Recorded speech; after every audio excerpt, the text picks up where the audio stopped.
I know guys, तुम fail होना नहीं चाहते हो, प्रोक्रास्टिनेट भी नहीं करना चाहते हो और ओवर थिंकिंग तो बिल्कुल भी नहीं करना चाहते हो। तो कर क्यों रहे हो? Why do you ruin the very things that you prayed for? Job मिली तो एफर्ट्स कम कर देंगे, अच्छी रिलेशनशिप मिली तो ड्रामा शुरू, और अपॉर्चुनिटी मिली तो कल से करूंगी। You know why you do this? Because you are stuck in a self sabotage loop. Hi, welcome back to Soul Seasons. और आज की वीडियो थोड़ी सी हार्श होने वाली है। Today we are talking about self sabotage. It is not laziness, it is also not lack of discipline, and it is not even stupidity. It is just you protecting yourself. हाँ, तुम्हारा दिमाग तुम्हें बचाने की कोशिश कर रहा है, बस थोड़ा आउटडेटेड तरीके से। First of all, what is self sabotage? तो किसी तरह मैंने ये बुक खत्म की, the mountain is you, which is all about self sabotage. And bro, if you are deeply into self sabotage, it is going to be extremely difficult for you to complete this book. And according to this book, self-sabotage is not actually self-hatred, but it is a form of self-protection. मतलब तुम्हारा दिमाग तुम्हें successful होने से ज्यादा safe रखना prefer करता है। और सेफ मतलब तो obviously whatever is familiar to us, right? Even if वो familiar हमारे लिए खराब ही क्यों ना हो, जैसे toxic relationship, anxiety and under achieving life. तुम्हारे नर्वस सिस्टम को अननोन ग्रोथ से ज्यादा नोन पेन अच्छा लगता है। इसीलिए जब सब कुछ ठीक चल रहा होता है तुम प्रोक्रास्टिनेट करने लगते हो। जब तुम्हारे रिलेशनशिप डीप होने लगती है तभी तुम फाइट करना स्टार्ट कर देते हो। और जब लाइफ चेंज होने लगती है तभी तुम अचानक से डिसअपियर हो जाते हो। Your brain is like risk detected, abort mission. Types of self sabotage. अब सेल्फ सेबोटाज तुम्हें आके ये तो नहीं बोलेगा कि हाय मैं तुम्हारी लाइफ बर्बाद करने आ गया हूँ। वो नॉर्मल हैबिट्स के डिस्गाइज में ही आएगा, right? So type number 1 is perfectionism. जब तुम परफेक्शनिस्ट माइंडसेट में होते हो ना, तो तुम्हें लगता है I will start when I am completely ready. पर तुम्हें भी पता है कि तुम रेडी कभी होते ही नहीं हो। और इसका रियल ट्रांसलेशन ये है कि तुम उस चीज से कहीं ना कहीं डर रहे होते हो। तुम्हें लगता है कि I am not good enough to start it right now. And this perfectionism slowly converts into procrastination. And according to some researchers, procrastination is not a time problem. It is actually a emotional regulation problem. तुम वो task avoid कर रहे हो क्योंकि तुम उस feeling को avoid करना चाहते हो जो तुम्हें ये रियलाइज करवाती है that you are not good enough, you are not good enough to start right now. Type number 2, starting strong and quitting silently. Day 1 में तो तुम्हारा मोटिवेशन एकदम फायर पे होता है, पर डे 5 आते आते तुम लो होने लगते हो। तुम्हें लगता है कि अब तो नहीं कर पाऊंगा। और ये तुम्हारे पैशन की कमी नहीं है, it is your discomfort intolerance जो आपको आती ही नहीं है।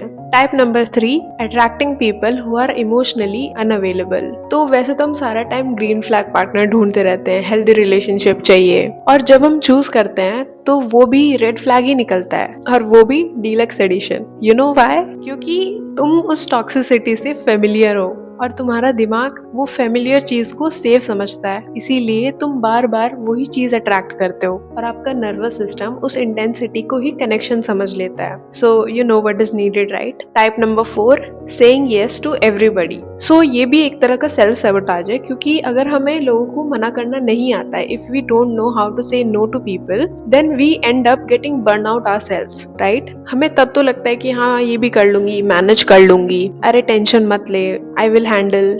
पर उसके बाद अंदर से तुम रिजेंटमेंट फील करते हो, एग्जॉस्ट हो जाते हो, और साइलेंटली तुम्हें रोना भी आता है। And it is a trait of those who are people pleasers. Type number 5, negative self talk. वैसे भी मैं फेल ही हो जाऊंगी, I am not talented enough, मेरे जैसे लोगों के लिए तो नहीं है ये negative self talk is like your ego insurance plan, कि तुम्हारी ईगो हर्ट नहीं होगी बाद में अगर तुम उस चीज को कर नहीं पाओगे। तो अगर तुम इस चीज में फेल हो जाओगे तो तुम्हारी ईगो प्रोटेक्ट हो जाएगी कि देखो मैंने तो बोला ही था कि मुझसे नहीं होगा, और आपसे हुआ भी नहीं, तो आपकी ईगो बच गई, आपकी ईगो हर्ट नहीं हुई और आपकी उसमें रेपुटेशन खराब नहीं हुई, right? It is like expectation low equals to disappointment is also low. तब तो ये स्मार्ट डिसीजन लगता है, पर एक्चुअली में ये सेल्फ सेबोटाज ही है। Hidden benefit of self sabotage. तो अगर आपका माइंड सेल्फ सेबोटाज में एंगेज हो रहा है, so there must be some benefit for it, right? And these benefits are like, अगर हम ट्राई नहीं करेंगे तो फेल भी नहीं होंगे, अगर हम अपने आप को छोटा रखेंगे तो लोग जज नहीं करेंगे, और अगर हम प्रोक्रास्टिनेट करेंगे तो हमें एक्सक्यूज मिल जाएगा। और साइकोलॉजी में इसको सेल्फ हैंडीकैपिंग भी बोलते हैं। मतलब खुद ही ऑब्स्टिकल्स क्रिएट कर लो ताकि बाद में बोल सको कि टाइम नहीं था, मैं रेडी नहीं थी, मेरा मूड नहीं था, and then your ego is all safe, but your growth got cancelled. Again, the mountain is you में इस चीज को एक्सप्लेन किया गया है कि जो चीज तुम चाहते हो उस चीज को इसीलिए सबटाज करते हो क्योंकि तुम उस वर्जन के लिए रेडी नहीं हो जो उस चीज को हैंडल कर पाएगा. Because growth demands discipline, boundaries, emotional maturity and old identity को पीछे छोड़ देना. और ये सब कंफर्टेबल तो नहीं है.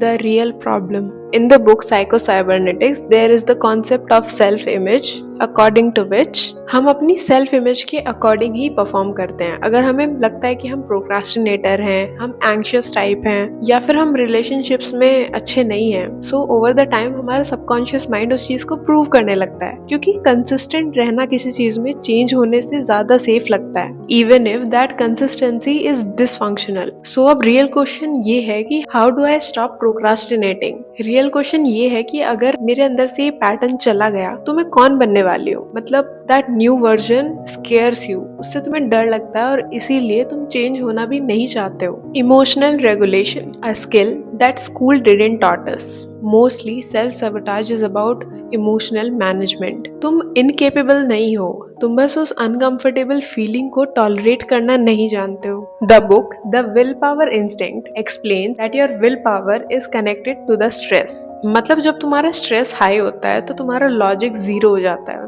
और फिर क्या करते हो? Scrolling, ignoring, avoiding, overeating, and toxic patterns that are forms of self-sabotage. So here is a tool for it. According to researchers, when you name your emotions, your amygdala, a part of your brain, calms down. So next time उस चीज को name करो. That I am feeling anxious, I am feeling inadequate, I am feeling scared, and name everything that you are feeling.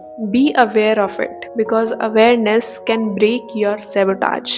The 3R self-sabotage reset. Here is a 5-minute activity that you can perform. The 3 R's: recognize, reframe, and respond. Step number 1, recognise. जब भी तुम एक toxic pattern को identify करो या उस चीज से अवेयर हो तो इंस्टेंटली उस चीज को नेम करो. पॉज योरसेल्फ एंड खुद से पूछो कि अभी मैं क्या फील कर रही हूँ. उस फीलिंग पे फोकस करो, बिहेवियर पे नहीं, और उस चीज को आइडेंटिफाई करो, नेम करो. Step number 2, reframe. खुद से पूछो कि ये जो फीलिंग है ये मुझे किस चीज से प्रोटेक्ट कर रही है, किस चीज से बचना चाह रहा हूँ मैं. Rejection, embarrassment, responsibility. और जब तुम आइडेंटिफाई कर लो उसके बाद उस चीज को रीफ्रेम करो. उस सेंटेंस को अपने लिए चेंज करो कि ये चीज मेरे लिए अनकंफर्टेबल है क्योंकि ये न्यू है पर इम्पॉसिबल नहीं है. And the last step is to respond. In under 60 seconds, you have to take an action. And it can be just a tiny action. जैसे नोटबुक ओपन करना या फिर एक पैराग्राफ लिखना, बस 5 मिनट पढ़ना. अगर तुम्हें किसी चीज से डर लग रहा है तो उसके लिए जो एक्शन लेना है उसमें ओवर कमिट मत करो क्योंकि it will square you more. Just focus on taking tiny steps, tiny actions that doesn't even bother you. And these small actions will slowly teach your nervous system कि growth से तुम मरोगे नहीं. It is okay, it is safe.